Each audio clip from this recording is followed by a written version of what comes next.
I was standing in the back of St. Mary's Cathedral in Charlotte, North Carolina, watching my only daughter Emily walk down the aisle in her grandmother's vintage lace gown, when she stopped halfway, pulled a folded note from her bouquet, and handed it to me with tears streaming down her face. My hands shook as I unfolded it. 3 words that made my heart stop. Dad, I know everything. In that moment, surrounded by 200 wedding guests, I realized my daughter had discovered the secret I'd been hiding for 6 months. The secret about her fiancé Marcus, about the conspiracy I'd uncovered, and about why I'd been desperately trying to stop this wedding without telling her the truth. What she didn't know was that I had spent those 6 months gathering evidence that would destroy Marcus's carefully constructed lies. And now, standing in that cathedral with everyone watching, I was about to find out if my daughter was handing me a note of betrayal or alliance. Before I tell you what happened next in that church and why the wedding ceremony turned into the most dramatic confrontation I've ever witnessed, tell me in the comments, where are you watching from and what time is it there? Because what my daughter did in the next 5 minutes changed not just her life, but exposed a criminal operation that had destroyed dozens of families across 3 states. 6 months earlier, March 15, 2024. The day everything changed started like any other Thursday morning. I was in my office at Bradford Financial Consulting, the firm I'd built from nothing over 28 years. At 56, I'd worked my way up from a junior analyst to senior partner, specializing in forensic accounting. My job was finding money that people tried to hide. Embezzlement, fraud, hidden assets in divorce cases. The phone call came at 9:47 a.m. Mr. Bradford, it's Emily. Marcus proposed last night. My daughter's voice was pure joy, the kind of happiness every father dreams of hearing. We're getting married in September. Dad, I'm so happy I could burst. I felt my chest tighten with that familiar mix of pride and protective instinct. Emily was 28, a pediatric nurse at Carolina Medical Center, with her mother's kind heart and, unfortunately, her father's tendency to trust too easily. Her mother Sarah had passed away from cancer 4 years ago, and since then, it had been just the 2 of us. That's wonderful, sweetheart, I said, meaning it. I'd met Marcus 6 months earlier. Investment banker, 32, charming, successful. He seemed perfect for Emily. When can we celebrate? Dinner tonight?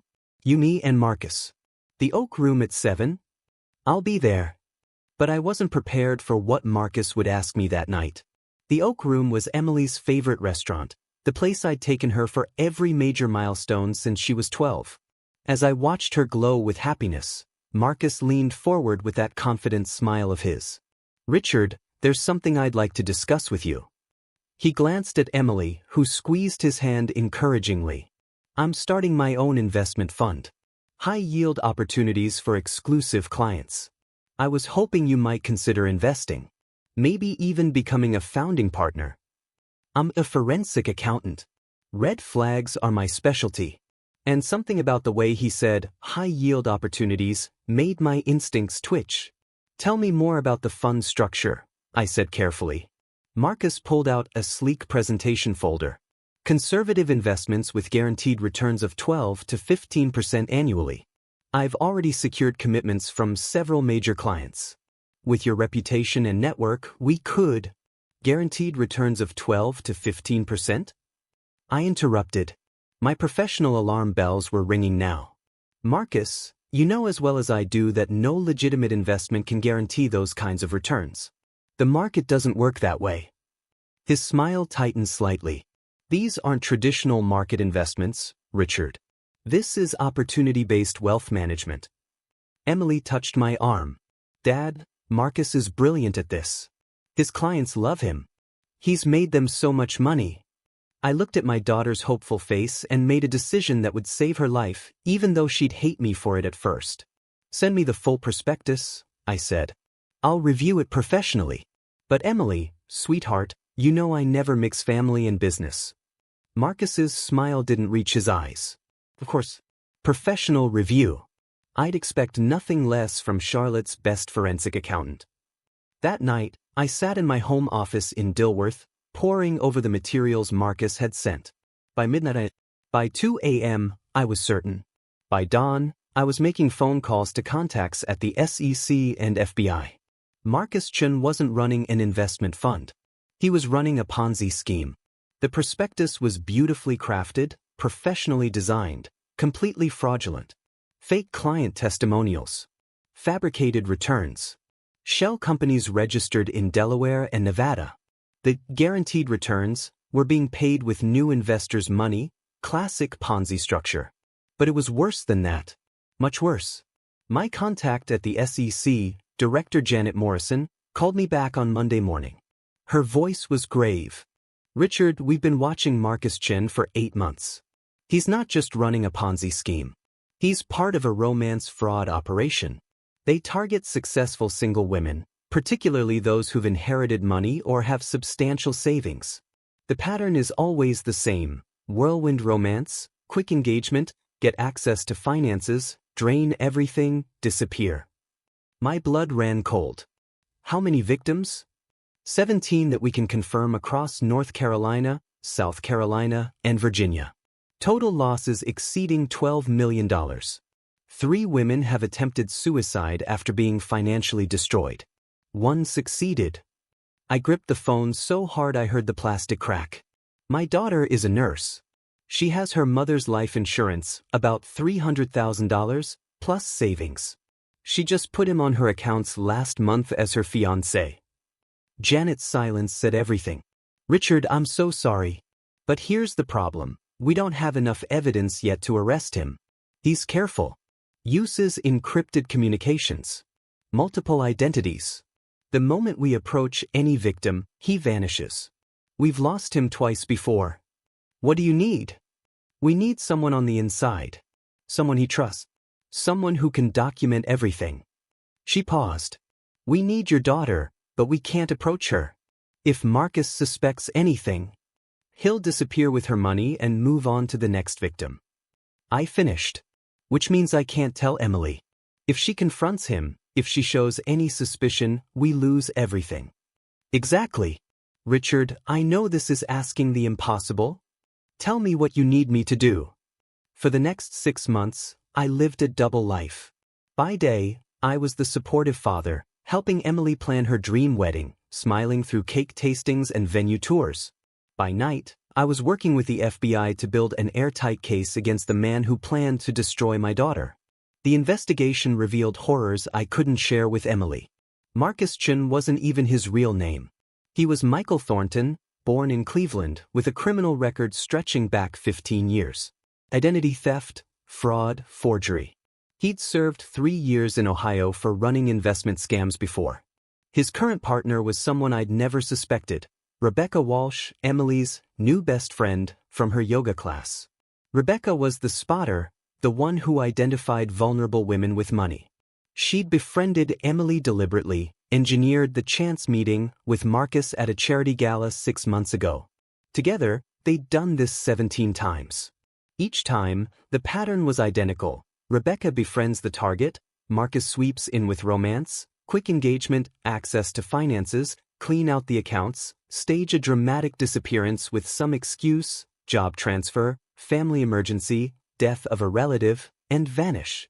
But Emily was different. Emily had me. Agent Tom Bradley, the FBI case lead, called me every week with updates. We've got his encrypted communications with Rebecca. They're planning to clean out Emily's accounts the week after the wedding. Then Marcus will disappear during the honeymoon in Bali.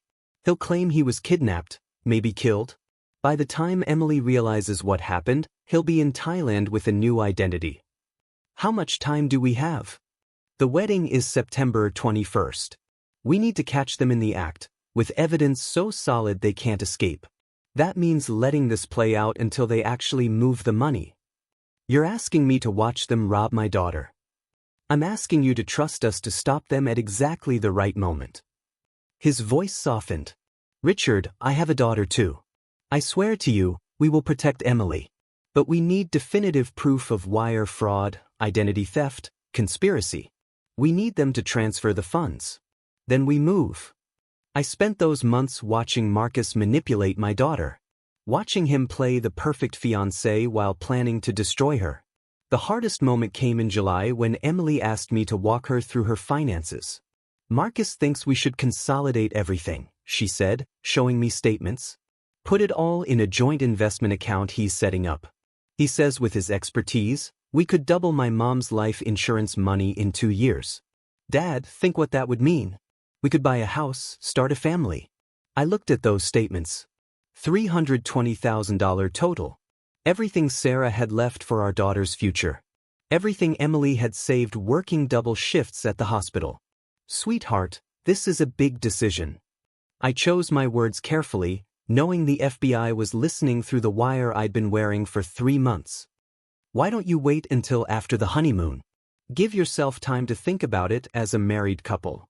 Marcus, who'd been quiet until then, spoke up. Emily, your father's right. No rush. After the honeymoon is perfect timing. His smile was warm, genuine looking. I wanted to put my fist through his face.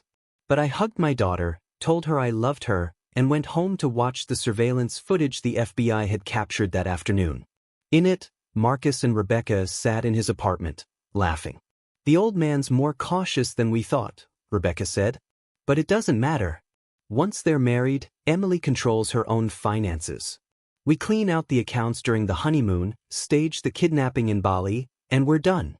$320,000 split between us. Not our biggest score, but the wedding gifts should add another $40,000 or $50,000.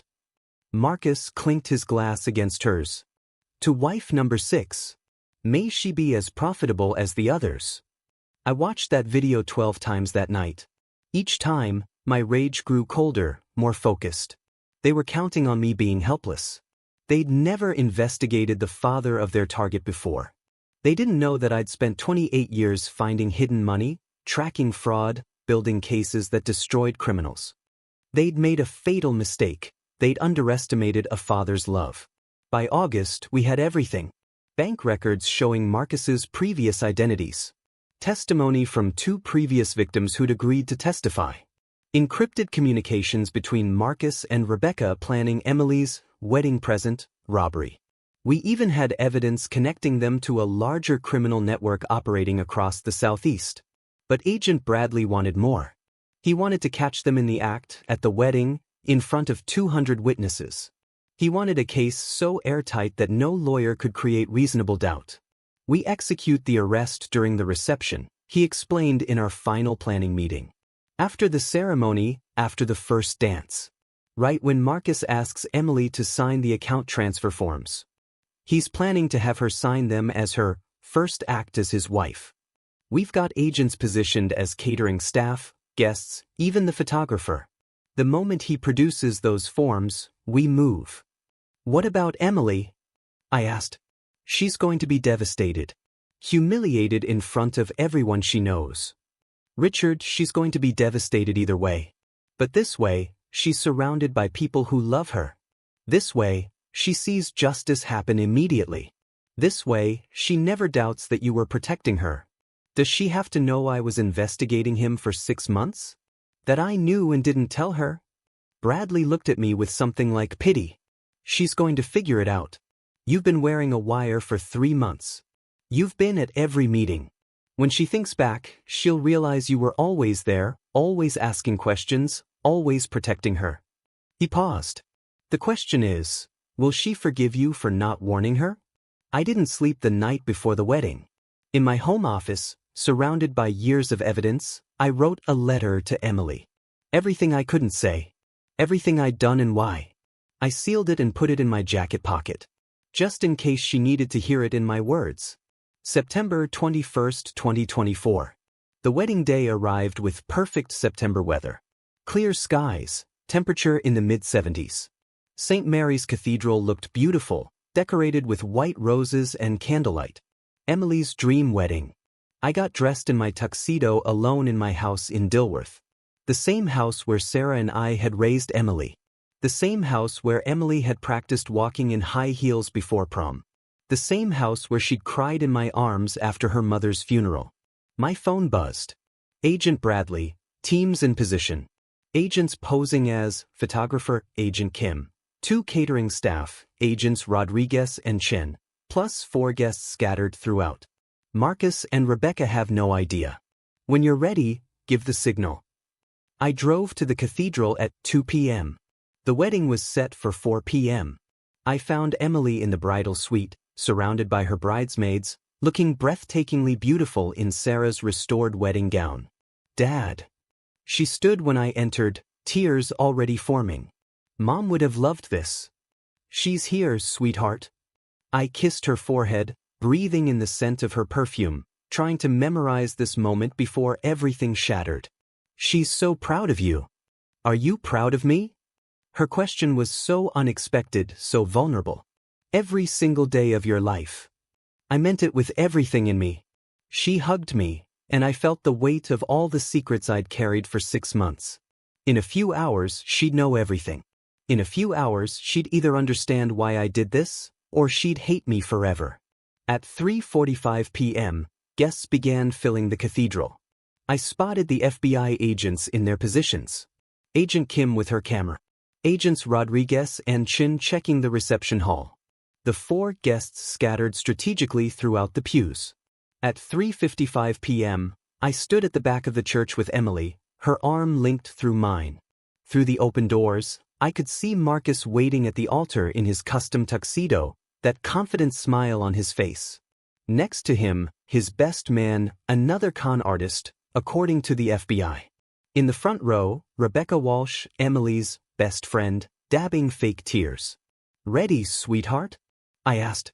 More than ready, Emily whispered. Dad, I need to tell you something before we walk. My heart stopped. What is it? She looked up at me with Sarah's eyes, and I saw something that made my breath catch. She wasn't nervous. She wasn't uncertain. She was determined. Just, I love you. And I trust you. No matter what happens today, I want you to know that I trust you completely. The music began. The doors opened fully. Every head turned to look at us. We started walking down the aisle. Each step felt like an eternity. I could see Marcus's smile growing wider. I could see Rebecca's phone in her lap, probably texting their criminal partners that the wedding was happening on schedule. Halfway down the aisle, Emily stopped. The music continued, but Emily stood frozen. Guests whispered, confused. Marcus's smile faltered. Then Emily reached into her bouquet and pulled out a folded piece of paper. She turned to me, tears streaming down her face, and handed it to me. Dad, she said loudly enough for the front rows to hear. I know everything. My hands shook as I unfolded the note. But it wasn't what I expected. In Emily's handwriting, Dad, I've known for 3 weeks. FBI agent Janet Morrison contacted me. I've been helping them. Mom always said you were the bravest man she knew. Now I understand why. I'm ready. Let's finish this together. I looked up at my daughter, this incredible woman Sarah and I had raised. She wasn't a victim. She was a warrior.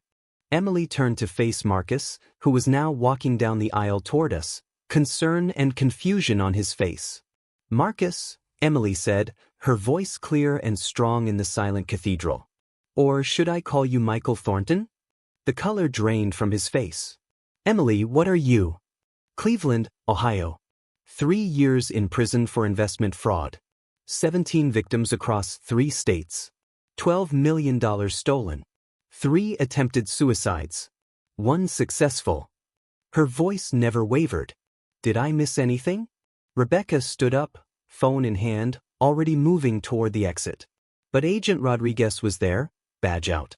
FBI. Nobody move. The next 5 minutes were controlled chaos. Marcus tried to run and was tackled by Agent Chen. Rebecca screamed that this was a mistake, that she was just Emily's friend, right up until Agent Bradley read the encrypted messages aloud in front of 200 witnesses. The old man's more cautious than we thought, he quoted. Once they're married, Emily controls her own finances. We clean out the accounts during the honeymoon. He looked at Rebecca. Want me to continue, or have you heard enough? Agents emerged from their positions. Handcuffs clicked. Miranda rights were read. Marcus was shouting something about lawyers, but I wasn't listening. I was watching Emily, who stood in her grandmother's wedding dress in the middle of St. Mary's Cathedral, surrounded by shocked guests, with tears streaming down her face and the straightest spine I'd ever seen. She walked to me, took my hand, and spoke loudly enough for everyone to hear. My father has spent the last 6 months working with the FBI to protect me. He's worn a wire to every wedding planning meeting. He's gathered evidence that will put these criminals away for decades. He watched them try to manipulate me, rob me, destroy me, and he never broke. He never told me because telling me would have ruined the investigation and let them escape to hurt someone else. She turned to face the guests. My mother always said that love isn't just words. Love is action. Love is sacrifice. Love is doing the hard thing, the painful thing, the right thing, even when it costs you everything. Her voice broke. My father showed me what love looks like today. And I am so grateful, so blessed, to be his daughter. The cathedral was silent except for the sound of people crying. Emily was crying. I was crying. Even Agent Bradley looked like he was blinking back tears. Emily turned back to Marcus and Rebecca, now handcuffed and being led toward the cathedral doors. You thought you could destroy me because my mother died and left me vulnerable. You thought you could use my grief, my hope for a future, my desire for family. She wiped her tears. But you forgot that I'm Richard Bradford's daughter. And we protect what we love. As FBI agents escorted the prisoners out, Emily took my arm again. Dad, I believe we have a reception hall that's all set up. And 200 people who came here expecting a party. She smiled through her tears. What do you say we celebrate justice instead of a wedding?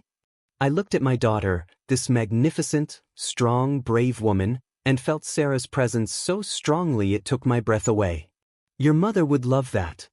The reception at the Mint Museum uptown became something nobody in Charlotte would ever forget. Instead of a wedding celebration, it became a victory party. Emily stood at the microphone in her wedding dress and told the whole story, with my permission. She told them about the FBI investigation, about the 17 victims, about how we'd work together for the final 3 weeks to ensure Marcus and Rebecca couldn't escape. Agent Bradley stood up and gave an impromptu speech about civilian cooperation with law enforcement. What Richard and Emily Bradford did required extraordinary courage. Most people, when they discover their loved one is being targeted, react emotionally. They confront the criminal, they warn their family member, they try to solve it themselves. Richard Bradford did none of those things.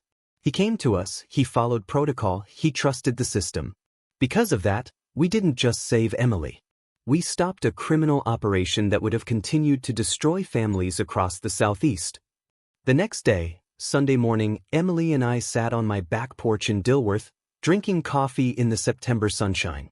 She was still wearing the pearl earrings from yesterday, but she'd changed into jeans and one of Sarah's old sweaters. Agent Morrison told me you fought to keep me out of it, Emily said quietly. That you wanted to handle everything yourself so I wouldn't have to know. I didn't want you to feel stupid or used. I stared at my coffee. I didn't want you to doubt your judgment or lose your ability to trust. Dad, look at me. She waited until I met her eyes. Marcus was a professional criminal. He'd done this 17 times before. He had references, a fake background, a partner who befriended me first. This wasn't about my judgment being bad. This was about him being very, very good at being evil. When did Morrison contact you? 3 weeks ago. She said they needed my cooperation for the final phase. That they needed me to act normal while they set up the wedding day arrests. Emily smiled slightly. She also told me you'd been investigating for 6 months. Wearing a wire. Missing sleep. Basically living a nightmare so I wouldn't have to. I would do it again. I know. She squeezed my hand. That's why I wrote you that note. I needed you to know that I understood. That I wasn't angry. That I was grateful. She paused. The FBI psychologist said that most victims in these cases blame themselves, or they blame the person who tried to protect them for not warning them sooner. I needed you to know immediately that I was on your side. We sat in comfortable silence for a while. Then Emily spoke again. Mom knew, didn't she? What kind of man you are. Drop a comment below sharing your thoughts on this story. Have you or someone you know dealt with romance fraud? What warning signs did you see? And don't forget to subscribe for more true stories that remind us that wisdom, patience, and love will always triumph over manipulation and greed. Where are you watching from? Let me know in the comments.